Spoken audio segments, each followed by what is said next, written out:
Dear students, आज हम लोग एक नई स्पेक्ट्रोस्कोपी के बारे में बात करने जा रहे हैं जिसका नाम है माइक्रोवेव और रोटेशनल स्पेक्ट्रोस्कोपी। देखिए, इसका नाम हम लोगों ने माइक्रोवेव या रोटेशनल क्यों रखा होता है, सबसे पहले तो हमें ये रीज़न पता होना चाहिए। देखिए, हम लोग स्पेक्ट्रोस्कोपी किसको बोलते हैं, जहाँ पे इलेक्ट्रोमैग्नेटिक रेडिएशन का किसी मैटर के साथ इंटरेक्शन होता है उसको हम लोग बोलते हैं स्पेक्ट्रोस्कोपी।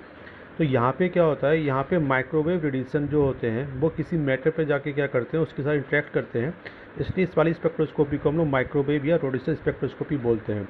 जैसे मैंने आपको इलेक्ट्रोमैग्नेटिक रेडिएशन के स्पेक्ट्रम में बताया था कि माइक्रोवेव की एनर्जी क्या होती है, IR UV और विजुअल के कंपेयर में काफ़ी कम होती है। तो एनर्जी कम होने की वजह से यहाँ पे क्या होता है, प्योर ट्रांजिशन या रोटेशन मॉलिक्यूल में प्योर ट्रांजिशन या वाइब्रेशन मॉलिक्यूल में नहीं हो पाता है। तो मॉलिक्यूल क्या करता है, रोटेट करता है। तो इसलिए इसका नाम रखा जाता है रोटेशनल स्पेक्ट्रोस्कोपी। ठीक है, तो इस स्पेक्ट्रोस्कोपी में हम लोग क्या करते हैं कि this type of spectroscopy deals with the pure rotational motion of the molecule. इस स्पेक्ट्रोस्कोपी में हम किसी मॉलिक्यूल का प्योर रोटेशन देखते हैं, इसलिए इस वाली स्पेक्ट्रोस्कोपी को हम लोग क्या बोल देते हैं, रोटेशनल स्पेक्ट्रोस्कोपी भी बोलते हैं। देखिए, इसका मेन पॉइंट क्या है, यहाँ पे स्पेक्ट्रा हमें कब मिलेगा, कुछ कंडीशन है यहाँ पे कि हमारे पास मॉलिक्यूल की क्या नेचर होनी चाहिए, कब मिलेगा। देखिए, इसमें 2-3 बातें याद कर लीजिएगा। सबसे पहली बात क्या है कि केवल वही मॉलिक्यूल हमें रोटेशनल स्पेक्ट्रोस्कोपी के अंदर कंसीडर करने होंगे, केवल वही मॉलिक्यूल हमें माइक्रोवेव स्पेक्ट्रा प्रोड्यूस करेंगे जिनकी नेचर क्या होती है, गैसेस नेचर की होती है। तो सबसे पहले आपको ये पॉइंट याद कर लेना है कि केवल गैसेस मॉलिक्यूल ही क्या करते हैं, रोटेशनल या माइक्रोवेव स्पेक्ट्रा के लिए हमें यूज़ करने होते हैं। तो जब क्या होता है, जब कोई गैसेस मॉलिक्यूल क्या करता है, गैसेस मॉलिक्यूल जब कभी अपनी एक्सिस पे रोटेट करता है, तो रोटेट करने की वजह से क्या होता है, उसके चारों तरफ एक इलेक्ट्रिकल फील्ड प्रोड्यूस होता है। तो इलेक्ट्रिकल फील्ड के प्रोड्यूस होने की वजह से क्या होता है कि जिस समय उसके चारों तरफ रोटेटिंग गैसेस पार्टिकल के चारों तरफ आप जो इलेक्ट्रिकल फील्ड प्रोड्यूस हो रहा है, उसी समय अगर आप उसको क्या करें, माइक्रोवेव रेडिएशन उसको देंगे, तो क्या करेगा, या तो माइक्रोवेव रेडिएशन को अपने अंदर एब्जॉर्ब करेगा और एब्जॉर्ब करने के बाद क्या करेगा, तेज से रोटेट करना चालू कर देगा। तो इसलिए इस समय एक स्पेक्ट्रा बनेगा, उसी को हम लोग नोट कर लेंगे, वो कहलाएगा आपका माइक्रोवेव या रोटेशनल स्पेक्ट्रा। तो यही बात यहाँ पे लिखी गई है, दीज स्पेक्ट्रा अराइजेज या produces from transition between the rotational energy level of a gaseous molecule on the absorption of radiation falling in the microwave region।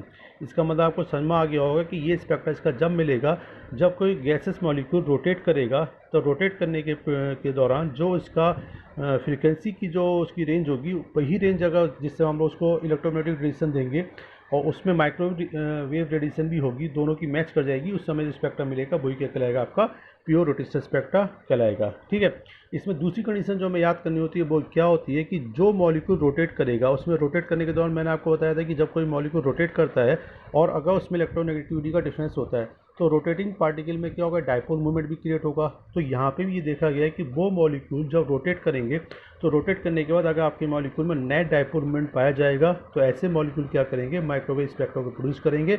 अगर उसमें नहीं मिलेगा तो माइक्रोवेव स्पेक्ट्रा का नहीं बनेगा। तो कुछ एग्जाम्पल यहाँ पे दिए गए हैं, जैसे H2 हो गया, CO हो गया, HCl हो गया, ये सारे क्या है, इनमें डायपोल मूवमेंट पाया जाता है।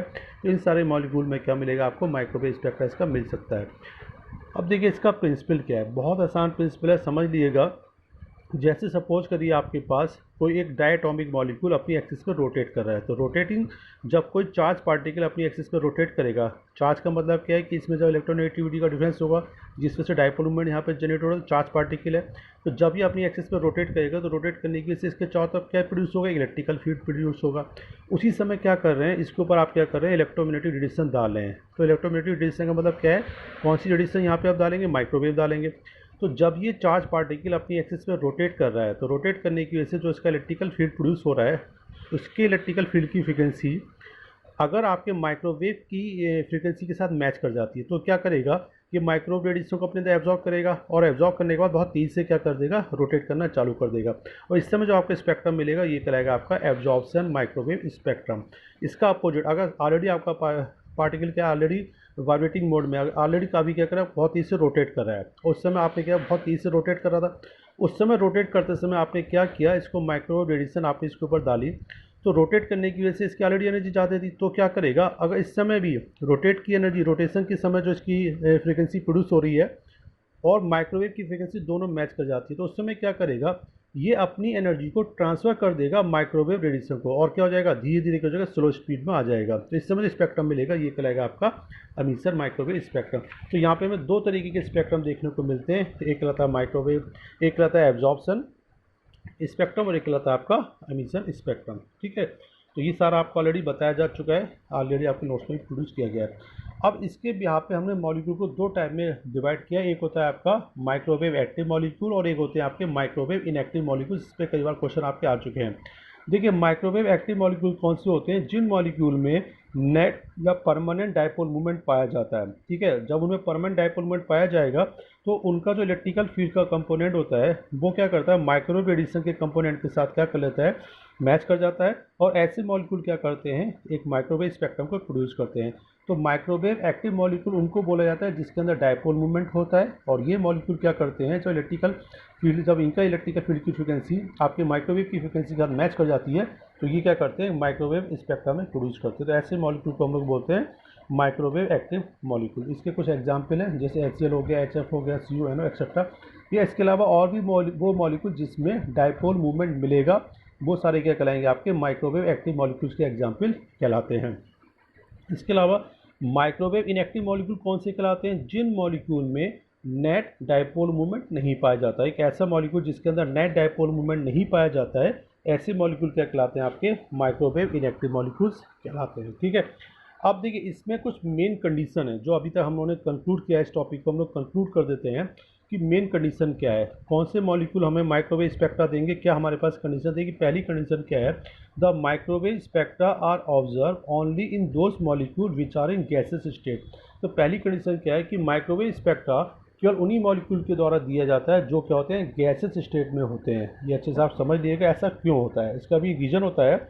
इसका रीज़न क्या होता है, the rotational energy levels are not quantize in solid and liquid state. इसका मतलब क्या होता है, जो रोटेशनल एनर्जी लेवल हमें सॉलिड और लिक्विड के केस में देखने को मिलते हैं वो क्वांटाइज नहीं होते। क्वांटाइज नहीं होने का मतलब क्या होता है, क्वांटाइज वर्ड का एक्चुअल मीनिंग क्या होता है, एक फिक्स वैल्यू का होना। जैसे आप कभी ATM जाते हैं और ATM से आप पैसे निकालते हो तो वहाँ पे आपको क्या मिलेगा, या तो 500 के नोट मिलेंगे, 2000 के मिलेंगे, तो फिक्स वैल्यू है।